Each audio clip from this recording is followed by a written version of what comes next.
우리가 사도행전 살펴보고 있는데 오늘 사도행전 20번째 시간입니다. 사도행전 19장에서 이제 바울이 전도 여행 중에 에베소의 사역을 함께 살펴보려고 합니다. 지난주 바울이 2차 전도 여행 중에 이제 고린도의 사역을 마무리하고요.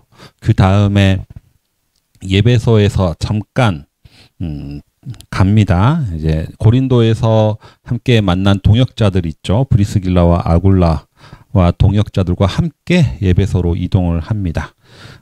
이제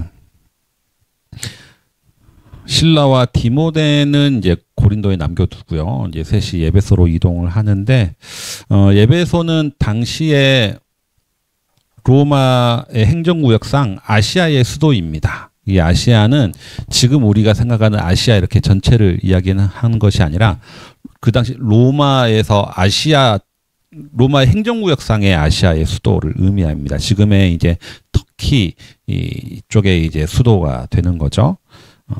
근데 에베소에서 가장 유명한 것은 아르테미 신전입니다. 아데미 신전이죠.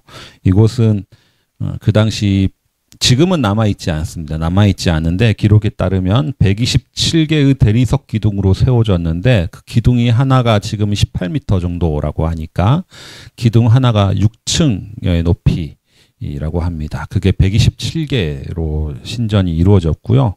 전부 대리석과 조각장식으로 신전이 만들어졌다고 합니다. 당시 최고의 건축 기술의 집약체로 지어진 곳이죠.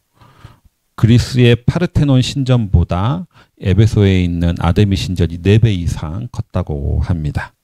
이 신전이 바로 이 에베소의 도시의 중심이 되고 이 신전이 이 수많은 순례자들과 관광객들을 끌어들이면서 이 에베소라는 도시가 굴러가는 형태가 되었습니다.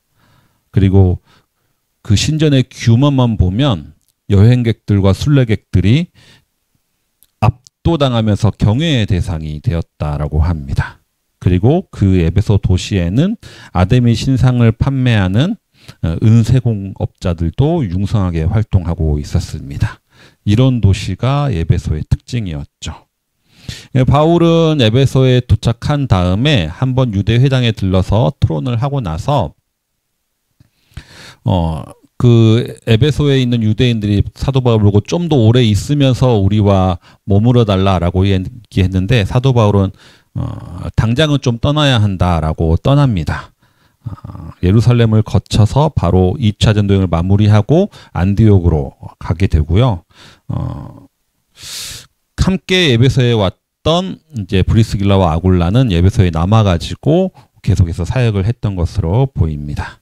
그 다음에 사도 바울이 2차 여행을 전도여행을 끝내고 3차 여행을 바로 시작하는데 그 3차 여행이 거의 전부가 에베소에 대한 사역이 3차 여행의 전부라고 생각하시면 되겠습니다.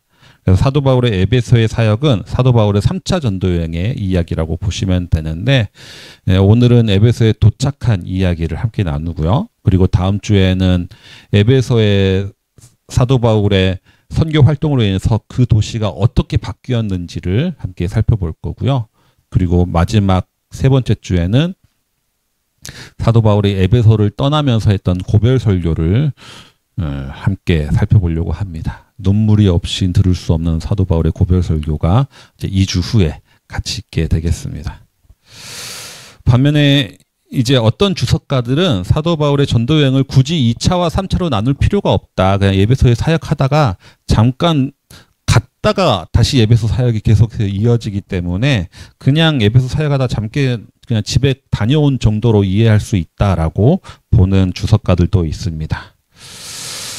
오늘 읽은 본문에는 나오진 않지만 사도 바울이 2차 전도여행 때 에베소를 들렀다가 다시 돌아간 사이에 사도 바울은 에베소에 없는 그 사이에 새로운 인물이 한 명 에베소에 등장을 합니다. 그 사람이 누구냐면 아볼로라는 사람입니다. 이 당시 사도 바울은 돌아가고 브리스길라와 아굴라는 에베소에서 사역을 하고 있는 상태에서 아볼로라는 사람이 에베소에 와서 회당에 출입하기 시작합니다. 그런데 이 아볼로는 어떤 사람이냐면 성경에서는 어떻게 소개하냐면 알렉산드리아 태생으로 말을 잘하고 성경에 능통한 사람이다 라고 이야기를 하고 있습니다. 히브리어로 구약 성경이 쓰여져 있는데 이걸 최초의 번역사가 70인역이라고 하거든요. 헬라어로 번역한 70인역이 있는데 70명의 학자들이 몇 년에 걸쳐서 번역을 했습니다. 그런데 이 70인명의 사람이 번역을 한 도시가 알렉산드리아입니다. 그래서 이 알렉산드리아 태생이라는 거는 당연히 구약 성경에 능통한 사람이라는 의미를 가지고 있습니다. 뿐만 아니라 당시 고대에서 로마 시대까지 세계 최대의 도서관이 있던 도시가 바로 알렉산드리아였습니다. 그래서 아볼로가 알렉산드리아 출신이라는 거는 학문과 철학의 깊이가 아주 상당할 뿐만 아니라 구약 성경에서도 탁월한 이해와 지식이 있는 사람이다라는 것을 알 수가 있습니다.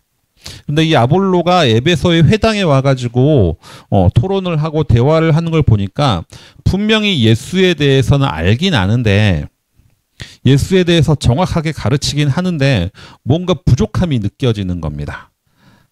특히 이는 요한의 세례만을 알고 있었던 것 같습니다.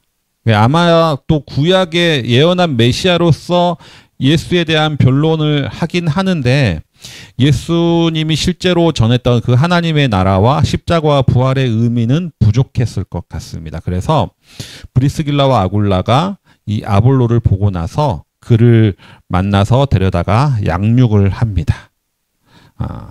그리고 나서 아볼로는 고린도로 건너가게 되고 브리스길라와 아굴라는 에베소에 남게 되죠. 아마도 브리스길라와 아굴라를 통해서 고린도에 대한 소식을 듣고 나서 고린도로 건너갔을 겁니다. 사도 바울이 3차 전도 여행을 시작하고 다시 에베소에 도착했을 때는 이 아볼로라는 사람은 고린도로 떠난 뒤였습니다. 그리고 브리스길라와 아굴라는 사도행전에 언급되어 있지는 않지만 이 당시에는 에베소에 남아 있었던 것으로 보여집니다. 바울은 이곳에 오자마자 처음에 12명의 제자들을 만나는데 이 12명의 제자들도 약간 이상한 겁니다. 그래서 이 제자들에게 사도 바울이 뭐라고 묻느냐? 여러분들은 믿을 때 성령을 받았습니까? 라는 질문을 합니다. 그런데 이 사람들이 뭐라고 대답하냐면 우리는 성령에 대해서는 모르고 요한의 세례만 받았습니다. 라고 대답을 합니다. 그러자 바울은 이들에게 다시 예수의 이름으로 세례를 주고 안수를 하자 성령이 이들에게 임했다. 이것이 에베소에서 사도 바울이 했던 첫 번째 사역이 되겠습니다. 제가 이제 20살이 돼서 서울에 올라와서 처음에 자리 잡은 곳이 흑석동입니다. 흑석동에서 저희 형하고 누나하고 저하고 흑석동 반지하에서 살았거든요.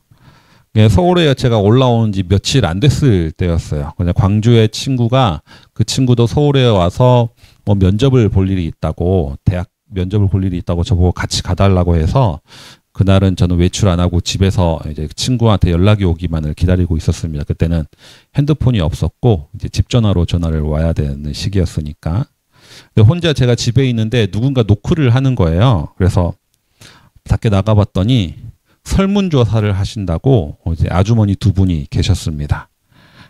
그래서 문 밖에서 설문조사를 잠깐 해달라는데 그때 제가 또 무슨 바람이 들었는지 그 두 분은 문 밖에서 기다리게 하는 게 좀 아닌 것 같아서 집 안으로 들어오시라고 제가 집 안으로 들어오라니까 그분들 좀 당황하시더라고요. 이게 아닌데 당황하시던데 아무튼 들어오라고 해가지고 집 안에서 설문조사를 작성을 했습니다. 작성해서 설문조사를 보여주고 나서 이제 교회를 다니느냐라고 물어보니까 제가 교회 다닌다고 얘기하니까 갑자기 성경책을 꺼내가지고 성경을 이곳저곳을 펼치면서 지금 내가 믿고 있는 복음은 가짜고 진짜 복음을 믿어야 된다 라고 막 열변을 토하시는 거예요. 근데 그 당시 지금도 약간 그렇지만 그 당시 제가 좀 어지간하면 상대방이 틀렸다고 지적을 안 하고 다 그냥 들어주는 들어주는 스타일이거든요. 끝까지 다 동조해주면서 그러냐고 하면서 들어주는 스타일이었는데 잘 들어주니까 아주 신나서 결국 마지막에는 저보고 세례를 받아야 된대요. 저는 세례를 받았다라고 하니까 그것은 그냥 물 세례고 성령 세례를 받아야 된다라고 하시는 거예요. 그래서 나중에 뭐 그러면 성령 세례 받으면 되겠지라고 생각하고 그러면 목사님한테 물어보고 받겠다라고 하니까 아니라고, 지금 당장 받아야 된다고. 5분 뒤에 자기들 목사님이 오시는데 지금 이 자리에서 5분 뒤에 성령 세례를 해주겠다는 거예요. 그래서 속으로 성령 세례가 그렇게 쉽게 지금 5분 뒤에 받을 수 있다고 막 생각을 하면서 막 이 사람들을 어떻게 내쫓을까 막 고민하고 있던 찰나에 이제 친구한테, 만나기로 했던 친구가 빨리 나오라고 전화가 와서 탈출을 했던 기억이 납니다. 그때 그분들이 어떤 이단인지는 기억이 나지 않아요. 근데 안식일을 되게 강조했던 쪽인 것 같긴 한데, 아무튼 이단들이 성령 세례를 다시 받아야 된다라고 주장을 할 때 사용하는 본문 중에 하나가 이 본문입니다. 바울이 만났던 사람들이 이미 물 세례를 받았음에도 불구하고 너희가 세례를 받을 때 성령을 받았느냐라는 질문을 이들도 똑같이 하는 거죠. 세례를 받았다고 하니까 그럼 세례 받을 때 성령을 받았느냐? 잘 모르겠다. 성령 세례를 다시 받아야 된다는 거야. 사도 바울이 이들에게 다시 세례를 한 것처럼 성령 세례를 다시 받아야 된다라고 하면서 이 본문을 사용을 했습니다.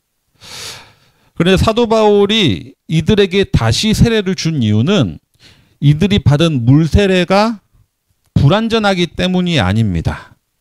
물 세례가 불완전하기 때문이 아니라 예수의 이름으로 세례를 받지 않았기 때문입니다. 세례 요한의 이름으로 세례를 받았기 때문에 다시 예수의 이름으로 세례를 받아야 된다라고 하면서 다시 세례를 준 것이지, 물 세례가 아니라 성령 세례를 따로 받아야 되기 때문에 세례를 준 것이 아니라는 것을 우리는 기억을 해야 됩니다. 우리는 예수님을 믿기로 결심하고 그리스도인이 되기로 결심을 하면 그 순간 성령님이 우리 안에 임재하셨다라고 믿습니다. 문제는 우리가 성령님이 우리 안에 있긴 한데 힘을 못 쓰고 있을 뿐인 거죠. 성령 충만하지 않기 때문입니다. 그래서 우리는 성령의 임재를 위해서 기도할 필요는 없습니다. 이미 우리 안에 성령이 임재하고 계시기 때문에 우리가 기도해야 될 거는 성령의 충만함을 위해서 우리가 항상 기도해야 되는 거죠. 이걸 보시면 그 아볼로의 사건도 그렇고, 이번에 사도 바울이 에베소에 도착해서 처음 만났던 요한의 세례만 알고 있는 그 사람들도 그렇고, 이걸 보시면 일명 그 세례 요한을 따르는 세례 요한의 제자들, 세례 요한주의가 유대인들 중심으로 광범위하게 퍼졌고 에베소까지 영향을 미치고 있음을 우리는 알 수가 있습니다. 이들은 세례 요한을 배우고 세례 요한을 따라서 사는 사람들인 거죠. 물론 그 세례 요한이 예수님을 메시아라고 인정을 했기 때문에 아볼로는 예수님이 메시아라고 믿긴 했지만 그 예수 그리스도에 대한 이해 자체가 세례 요한의 그 시각을 통해서 믿는 것이기 때문에 제한적일 수밖에 없었습니다. 세례 요한 자체도 본인이 죽기 전에 예수님한테 당신이 메시아가 맞느냐라고 질문했을 정도로 세례 요한의 복음과 예수님이 전한 복음은 연결돼 있기는 하지만 그 차이가 분명히 있는 것도 사실입니다. 세례 요한이 전했던 메시지는 무엇입니까?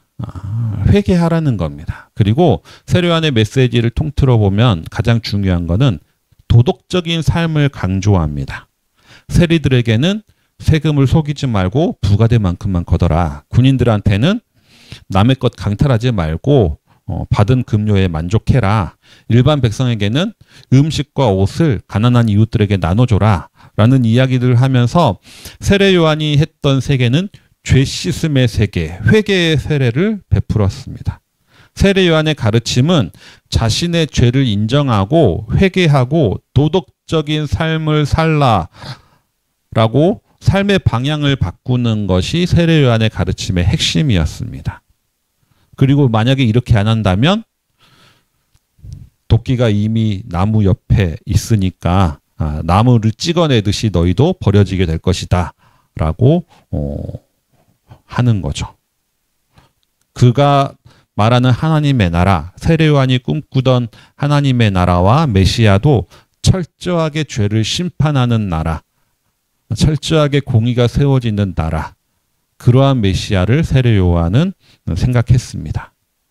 그런데 예수 그리스도의 복음은 이것과 완전히 다르죠. 물론 시작은 죄의 회개로부터 시작하진 합니다. 하지만 예수 그리스도의 복음은 그분을 주로 믿고 고백하면 구원을 얻는다라는 겁니다. 하나님의 나라는 죄의 심판과 공의가 이루어지는 나라이지만 또한 억울한 사람의 눈물을 닦아주고 가난한 사람에게 새로운 소망을 주는 나라입니다. 세례 요한은 죄를 지적하고 경고하고 저주하기도 했습니다. 하지만 예수님은 죄인의 친구가 되셨고 세리와도 친구가 되었습니다. 그분은 십자가 상에서 죽기 직전에 회개한 강도에게도 낙원을 약속하셨습니다. 그러니까 세례 요한의 복음과 예수의 복음은 완전히 다르다는 거죠. 문제는 이 당시에 예수에 대해서 모르는 사람뿐만 아니라 지금은 예수를 믿고 복음 안에 들어와서 신앙생활을 한다는 지금 우리들 가운데서도 여전히 세례 요한의 가르침에만 머물러 있는 사람들이 많이 있습니다. 하나님 앞에 바로 서려고 하죠. 부끄럼 없는 삶을 살려고 합니다. 그런데 어떻게 하느냐? 나의 죄 때문에 매일매일 괴로워하면서 하나님 앞에 바로 서려고 합니다. 예수 그리스도가 주시는 그 은혜와 그 복음이 주는 참 자유를 누리지 못하는 거죠. 왜냐하면 아직 세례 요한에 머물러 있기 때문입니다. 하나님의 종으로서 그분에게 버림받지 않으려고, 쫓겨나지 않으려고 최선을 다하며 살아갑니다. 하지만 내가 하나님의 자녀로, 아들과 딸로 이미 받아들여졌다는 것은 깨닫지 못하는 거죠. 복음이라는 것은 우리가 그분의 자녀가 되었다는 사실에 있습니다. 사도 바울은 이렇게 세례 요한의 세례만 알던 12명에게 다시 예수 그리스도의 이름으로 세례를 줌으로써 예배소의 예배소 사역을 시작을 하게 됩니다. 그리고 예배소에서 가장 긴 시간, 3년에 가까운 시간을 머물면서 사역을 하는데 그로 인해서 예배소라는 그 도시가 완전히 뒤집어지게 됩니다. 그 이야기는 이제 다음 주에 이어지게 되겠습니다. 오늘까지 말씀을 통해서 우리가 배울 수 있는 점들이 있습니다. 첫 번째는 나의 부족함을 인정할 때 우리는 진리에 이를 수 있다라는 점입니다. 아볼로는 누구보다도 학문과 언변이 뛰어난 사람입니다. 서신서 보면 사실 바울조차도 아볼로에 비하면 말도 못하고 투박하다고 여길 정도로 아볼로는 학문과 언변이 뛰어났습니다. 반면에 브리스길라와 아굴라는 사실 천막 짓는 자죠. 물론 그 당시 천막 짓는 자는 단순한 노동자라기보다는 전문 기술자에 가깝긴 했지만 그럼에도 학문적으로나 말주변으로는 아볼로에 비해서는 한참 아래일 수밖에 없습니다. 하지만 아볼로는 자기가 모른다라는 것을 인정하고 브리스길라와 아굴라에게 겸손히 양육을 받고 그리고 나서 비로소 예수 그리스도에 대한 복음에 대해 온전히 이해하게 됩니다. 이처럼 진리를 알기 위해서는 나의 부족함을 인정할 수 있어야 된다라는 거죠. 또 하나 우리가 배울 점은 성령이 함께 하시는 삶이라는 것은 도덕적인 삶과는 다르다는 것을 우리는 알 수가 있습니다. 도덕적인 삶이라기보다는 오히려 자유로운 삶, 얽매임 없는 삶에 더 가깝습니다. 요한의 세례만을 알았다면 요한의 세례만을 알았던 그 12명의 제자는 어쩌면 그 누구보다도 도덕적인 삶을 살았을 겁니다. 하지만 겉으로는 바르고 도덕적인 삶을 살지만 그 내면에는 죄책감과 죄의식 속에 얽매여 있었을 것이 분명합니다. 예수 그리스도의 복음은 우리가 하나님의 종이 아니라 그분의 온전한 자녀로 받아들여졌음을 깨닫는 겁니다. 그리고 내가 하나님의 자녀된 것에 감사한 마음으로 어떻게 하면 하나님이 기뻐하시는 삶을 살 것인가, 하나님이 기뻐하시는 삶을 살아내는 것, 이것이 바로 복음을 접한 자들의 삶인 거죠. 겉으로 보기에는 똑같을지 모릅니다. 도덕적으로 치열하게 살거나 아니면 하나님이 기뻐하시는 삶을 살려고 노력하거나 겉으로 보기에는 똑같아 보이지만 그 내면의 동기가 어디에서 오느냐가 달라지는 거죠. 내가 저주받지 않기 위해서, 버림받지 않기 위해서 사느냐, 아니면 하나님을 기쁘시게 하기 위해서 사느냐, 그 동기가 달라지는 거죠. 이것이 세례 요한의 복음이 아니라 그리스도의 복음으로 살아가는 삶이 되겠습니다. 우리는 예수님을 믿고 구원받은 사람들입니다. 그리고 우리는 이미 주 예수님을 주로 고백하는 순간 이미 성령을 받은 사람입니다. 이젠 내 안에 있는 성령의 충만함을 구하면서 하루하루 기쁨과 자유함으로 살아가시는 모든 성도님들 되시길 바랍니다. 주신 말씀 기억하시면서 내일을 바라오며 기도 잠시 침묵으로 함께 드리겠습니다. 기도하겠습니다.